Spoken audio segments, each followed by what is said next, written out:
ทางสัมมาสุปฏิปันโนกราบ3 เทื่อแล้วปั๊บว่าจังได๋คำแรกขออภัยเด้ออยากเตะปากผู้ใหญ่บ้านเด้ว่าซั่นว่า เป็นหยังล่ะว่าซั่น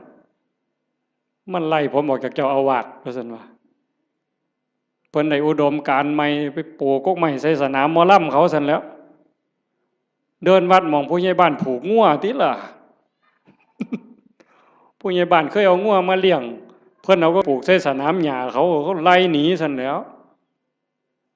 นั่งสมาธิชั่วโมงนึงแล้วก็สิคิดแต่ผู้ใหญ่บ้านไล่ลาวซั่นตัวแผ่เมตตาจบโดยอยากเตะปากผู้ใหญ่บ้านบ่เตะบ่ตำซำเด้เห็นบ่ล่ะนั่งสมาธิชั่วโมงนึงตกนรกหมดชั่วโมงนั่นน่ะง่ายบ่เจ้าว่านั่งโตเที่ยงตีรีสิว่าสมาธิดีซั่นบ่มัน ทางกายยังบ่ทันแม่นเด้ยาย